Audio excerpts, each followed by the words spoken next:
Justin Hunte is here, it's all happening. Justin Hunte is here, it's all happening. Mike, check. Justin Hunte, it's all happening. Thank you guys for rocking with the channel. Thank you for supporting through the Cash App or the link tree. It goes a long way. It's the reason why I've been able to drop so many videos. I haven't taken any sponsorship dollars or ad dollars. So everything that you guys contribute, it really means a lot. Even people who contribute a good word or spreading the content as far as you can, sharing links, that goes a long way too. We also have these dope Kendrick Lamar Drake push-up shirts, courtesy of Nan Lib. Those are available for purchase on the channel too. So if you want to help, that's another great way to do it. The shirts are awesome. Mike check, it's all happening. Now, there's an ill moment on Kendrick Lamar's classic album, To Pimp a Butterfly. Halfway through his closing verse on hood politics, K-Dot raps, "Don't ask me about no camera blocking at award shows. No, don't ask about my bitch. No, don't ask about my voes. Less you asking me about power, yeah, I got a lot of it.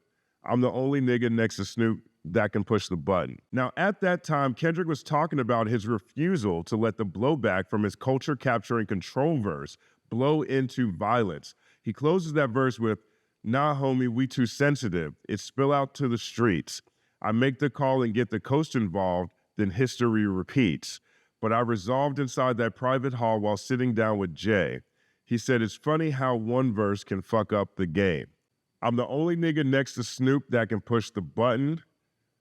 I make the call and get the coast involved, then history repeats." I mean, that is a statement of power. That is a statement of influence. That is a statement made by a good kid from a mad city. Now, there was an ill moment at the onset of Kendrick's portion of the pop-out last night in Inglewood, California. House lights low, a Kia Forum's worth of camera phones illuminating the only glow. Somewhere someone pushed the button and Kendrick arose from below. Decked in a red hoodie and a Jesus piece chunkier than Donkey Kong Country, a crouched K-Dot kicks into euphoria. He changed a few bars for the occasion. He substituted, "Matter of fact, I ain't bleed 'em yet, can I bleed 'em bet?" to "Give Tupac's ring back and I might give you a new respect." Drake famously bought Tupac's diamond ring for a reported $2 million. That's definitely rubbed Kendrick the wrong way. Can't be out here disrespecting Pac's legacy. He also changed, "and we can be on a 3-hour time difference," to "we can be on a 2-hour time difference," since Drake's reportedly moved from Toronto to Houston. The lights, the lasers, the crowd reciting the song word for word, the atmosphere felt euphoric. That's how Kendrick started. Then he rocked DNA, then Element, then All Right, the reigning Black American anthem of solidarity, then Swimming Pools, then Money Trees featuring J-Rock. The entire production was elevated by the subtleties, the laser-focused attention to detail. For example, Kendrick began his career hype-manning for J-Rock, so it was appropriate that he introduced J-Rock first with Money Trees, then let J-Rock his solo anthem win. Then after that, he brought out the homie Ab Soul and commiserated with him while he performed the first half of 616 in LA. That's probably my favorite song out of this battle at this point in time. I just can't stop listening to it. Then after that, he brought out Schoolboy Q, who started his journey hype-manning for Kendrick. Q rocked collard greens, and that part, the audience went ballistic, Black Hippie unified on stage. Then King Kunta, then Mad City, then Humble, then his verse on Like That. Then another button was pushed, and the ultimate big homie of West Coast hip-hop, Dr. Dre, rose from beneath the stage, rocking Still DRE and the reigning West Coast anthem of unity, California Love, right alongside the latest GOAT contender to fall from the Dr. Dre family tree. And right before exiting the stage, the Doctor provided the ultimate intro to hip-hop's reigning anthemic diss track, Not Like Us. I'm gonna just need a moment of silence for this. I see dead people.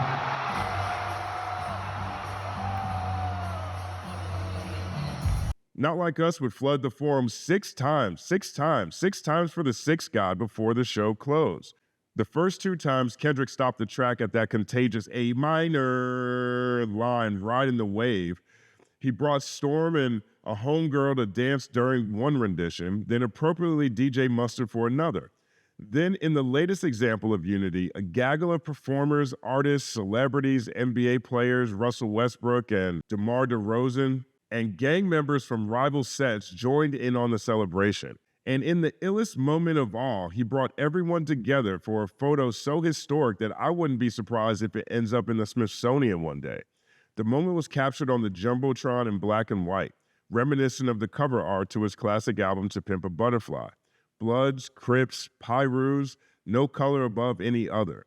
Everyone unified in this thing of ours, the way it should be. That was the energy of the entire evening, really. DJ Head opened and introduced a gaggle of fresh California artists, Remble, Ray Vaughn, The Cuzzos, Rucci and Azchique, Jay Worthy and Meet the Whoops, Wally the Sensei, Westside Boogie, Zoe Osama, Kalen For Real and G Perico, Bino Rito, RJ Mr. LA, O'Geezy, Jason Martin, and even Tommy the Clown, whose dance academy has been fostering peace in Los Angeles since 1992. DJ Mustard ushered in the hitmakers, Blast, Ty Dolla $ign, Dom Kennedy, Steve Lacy, Roddy Ricch, Tyler the Creator, and YG. YG had my favorite performance outside of Kendrick's set.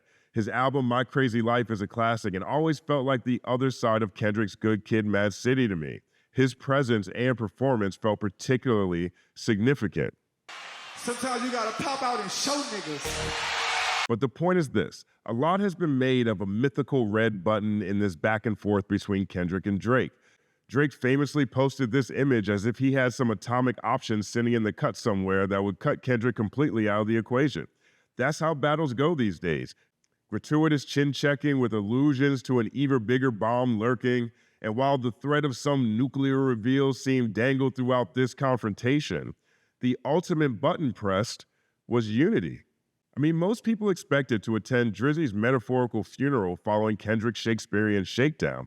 But in all honesty, for me, after everything that took place in the aftermath, the pop-out transcended rap beef. That image, that moment he created feels like a sense of unity unfelt in this community since Rodney King. It was a moment Glasses Malone said he's always dreamed of.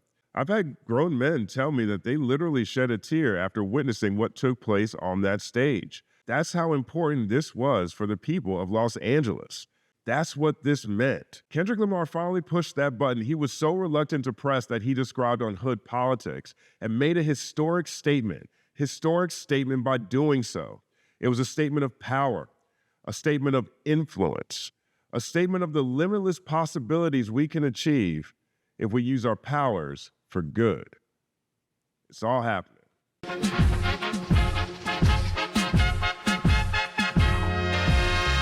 Justin Hunte is here, it's all happening. Justin Hunte is here, it's all happening.